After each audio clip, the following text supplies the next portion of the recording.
जय श्री कृष्ण।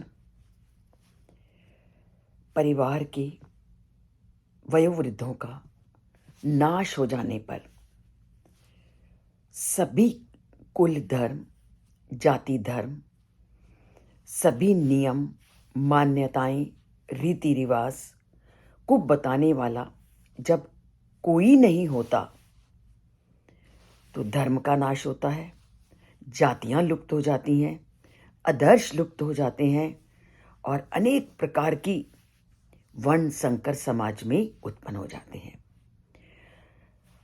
और ये सब कुछ श्री कृष्ण के आगे अर्जुन बता रहे हैं कि अगर युद्ध हुआ तो सभी आदर्श, सभी नियम और सभी धार्मिक मान्यताएं भी संकट में पड़ जाएंगी। और जब सभी धर्म, सभी नियम विरुद्ध कार्य करेंगे तो क्या होगा? जब हम किसी नियम का पालन नहीं करेंगे, किन्हीं आदर्शों को हम पालन नहीं करेंगे तो स्वर्ग की प्राप्ति तो संभव ही नहीं। तो जब हमने नियमों का भंग किया, जब हमने अधर्म का सेवन किया, जब हमने जाति धर्मों का नाश किया तो नरक के द्वार हमारे लिए खुलेंगे। तो हमें कभी भी स्वर्ग की प्राप्ति नहीं होगी।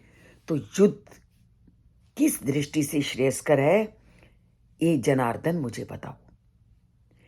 उत्सन कुल धर्माणाम मनुष्याणाम जनार्दन नरके अन्यतम वासो भवति इति अनुशुश्राम।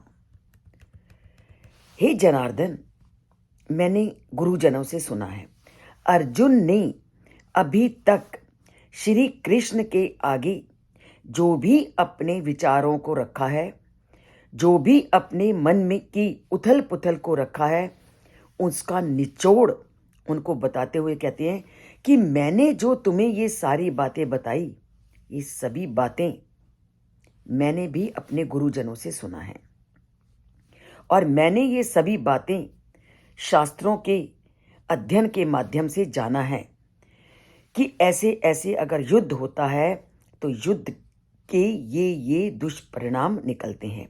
और मैंने जब गुरुओं से शिक्षा प्राप्त की तो गुरुओं ने भी मुझे यही शिक्षा दी कि इस तरह अगर युद्ध हुए तो हमारे सारे धर्म नष्ट हो जाएंगे, क्योंकि उन धर्मों को बताने वाला हमारे सामने कोई नहीं। हमारे जाति धर्म नष्ट हो जाएंगे और कुल परंपराओं का पूरी तरह से नाश हो जाएगा।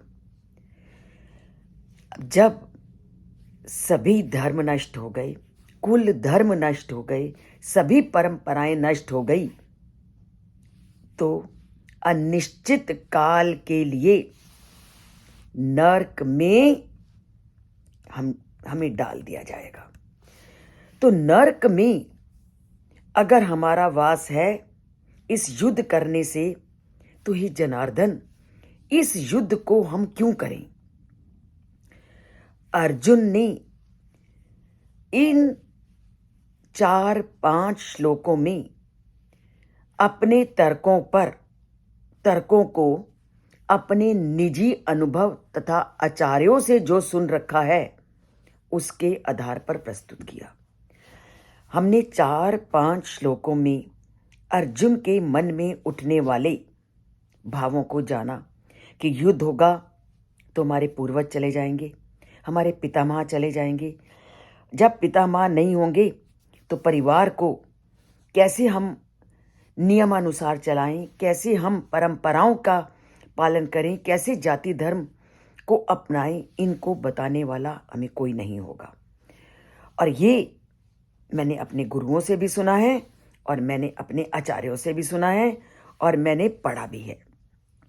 और ये सब कुछ जो अर्जुन ने निर्णय दिया, वो उन्होंने सारा निर्णय दिया गुरुओं के द्वारा सुने गए कथनों के आधार पर। वास्तविक ज्ञान प्राप्त करने की यही विधि है, क्योंकि जब हम बड़े होते हैं तो हमें जो स्कूलों में भेज करके, जो गुरुओं के द्वारा ज्ञान प्राप्त होता है तो वो सारा ज्ञान हम इसी प्रकार प्राप्त करते हैं। जिस व्यक्ति ने पहले से ज्ञान प्राप्त कर रखा है उस व्यक्ति की सहायता के बिना कोई भी वास्तविक ज्ञान तक नहीं पहुंच सकता।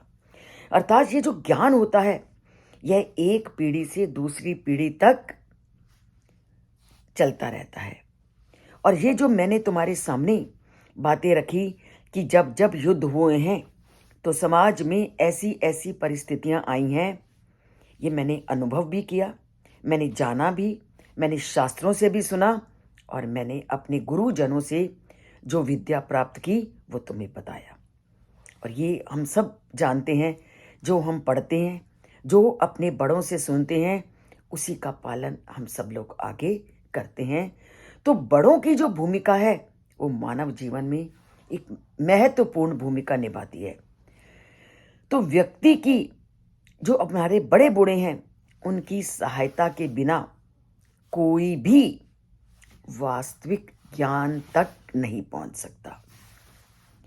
वास्तविक ज्ञान तक अगर व्यक्ति पहुंचता है तो अपने गुरुओं को के माध्यम से और अपने घर के अनुभवी वयोवृद्धों के मार्गदर्शन के माध्यम से।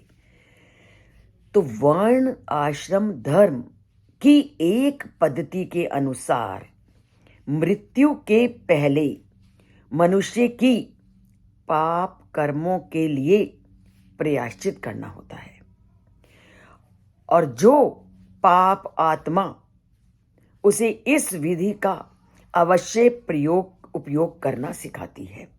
वो कहते हैं कि हमें पाप की प्राप्ति होगी अगर हमने जीवन में इस तरह नियमों का पालन नहीं किया। और नियमों का पालन नहीं किया तो इसका क्या मतलब है कि हमारी जो नरक में निवास है वो निश्चित है। तो इस नरक से हम कैसे मुक्त हों? हे जनार्दन, मुझे आप रास्ता दिखाइए, क्योंकि इसके बिना हमारा उद्धार संभव नहीं। उद्धार तुम ही कर सकते हो, क्योंकि तुम ही जनार्दन हो। जन मतलब लोगों की अर्दन मीन पीड़ा को दूर करने वाले हो। तो मुझे बताओ कि ये युद्ध करना कहाँ तक श्रेयस्कर है, क्योंकि युद्ध के आरंभ से लेकर अंत तक मुझे सभी दुष्परिणाम ही दिखाई दे रहे हैं। मुझे कहीं भी युद्ध का लाभ होता दिखाई नहीं दे रहा। इसलिए मुझे रास्ता दिखाओ, क्योंकि मैंने जो पढ़ा है, मैंने जो सुना है, वो मैंने आपके सामने प्रस्तुत कर दिया कि युद्ध से ये हानियां होंगी। हमारा कुल धर्म नष्ट होगा, हमारे जाति धर्म नष्ट होंगे, हमारे नियम भंग होंगे, वर्ण संकर उत्पन्न होगा और हमारे परिवार की, समाज की स्त्रियों का क्या हाल होगा, मैंने आपको बता दिया। अब ये सारी परिस्थिति तुम्हारे सामने है और इस परिस्थिति से हमारा उद्धार कैसे हो सकता है, हमारा मार्गदर्शन कीजिए, क्योंकि वो परम पिता परमात्मा ही जब ऐसी कठिन परिस्थितियां मानव के सामने आती हैं तो हाथ पकड़ते वो परम पिता परमात्मा है। क्योंकि हम पूरी तरह से हेल्पलेस हैं, हम कुछ नहीं कर सकते अगर हमारे पर कठिन परिस्थिति आती है। कठिन परिस्थिति से पार उतरना है तो उस परमात्मा का लड़ पकड़ना है, उनका हाथ पकड़ना है और उनकी शरण में जाना है। और उनकी शरण में जाने का एकमात्र साधन उनकी भक्ति, उनके श्लोकों को समझना, पढ़ना और जीवन में धारण करना है। तो उनके श्लोकों को पढ़ते हैं, जीवन में धारण करते हैं, इस चैनल से जुड़ते हैं और जय श्री कृष्ण बोलकर और लिखकर अपने भावों को उन तक पहुंचाते हैं। और अगर अभी तक चैनल को सब्सक्राइब नहीं किया तो प्लीज़ एक बार सब्सक्राइब कर दीजिए। चैनल को सब्सक्राइब एक बार करना है, उसके बाद उसको नहीं छूना, पर लाइक और कमेंट्स आपके हाथ में है, आप उसको जितनी बार छेड़िए छेड़ सकते हो। तो बोलिए जय श्री कृष्ण और लिखिए जय श्री कृष्ण।